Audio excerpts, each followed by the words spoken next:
A country which has the particularity of having an equine population greater than the number of inhabitants, Mongolia is located on a large mountainous plateau, inclined from west to east, 80% of which is more than 1,000 meters above sea level.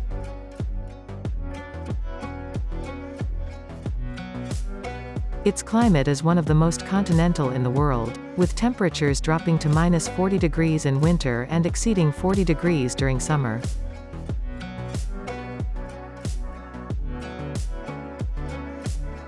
It is in this pivotal country in Central Asia, which is at the center of 5 major ecosystems, that the Przewalski horse was discovered.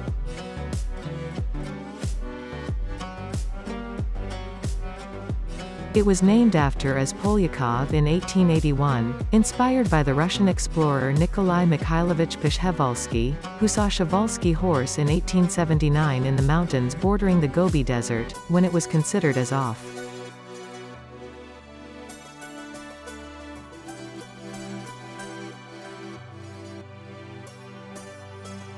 Scientists do not agree on whether it is a species or a subspecies. It is in any case certain that it is not a breed.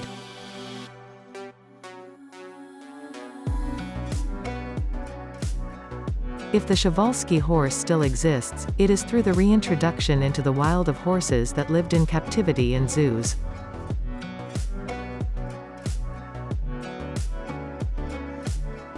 They all come from a small breeding group, which means that today the Przewalski horse suffers from inbreeding.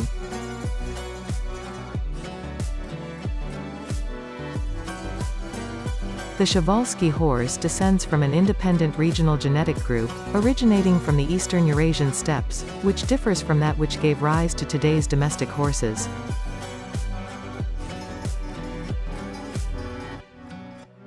The morphology of the Przewalski horse is characterized by primitive features.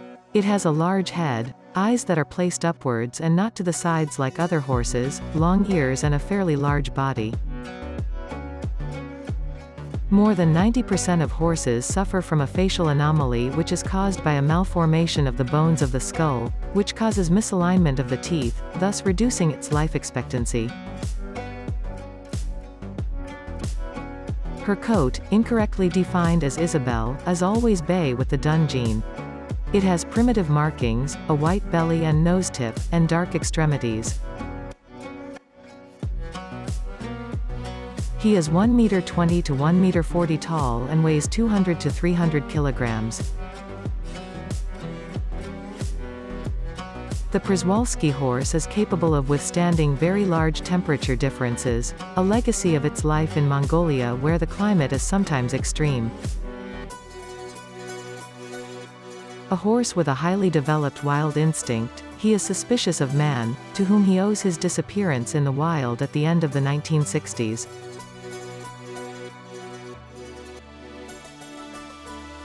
The Przewalski horse is particularly fast and powerful, an essential resource for escaping predators, not to mention its formidable hoof kicks, which are effective weapons for fighting them.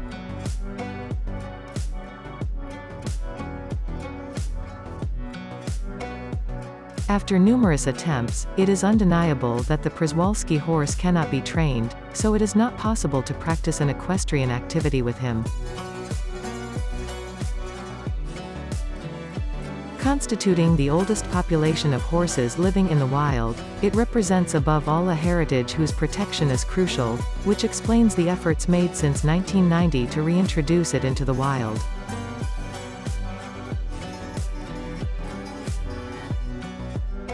The Przewalski horse, which once lived in almost all of Mongolia, is today present in the Kustane Nuru National Park, in the Takin Tal site in the Gobi and in Koman Tal in the west of the country.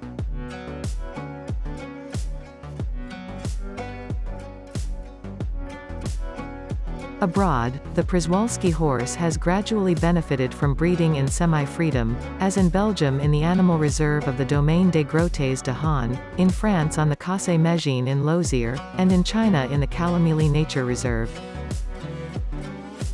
Today there are 3 groups of Przewalski horses that have managed to live freely in Mongolia. For its return to the wild to be a complete success, it would be beneficial for one of the largest herds, which are raised in semi-freedom in China in the Xinjiang Uyghur Autonomous Region, to succeed in its reintroduction into the wild.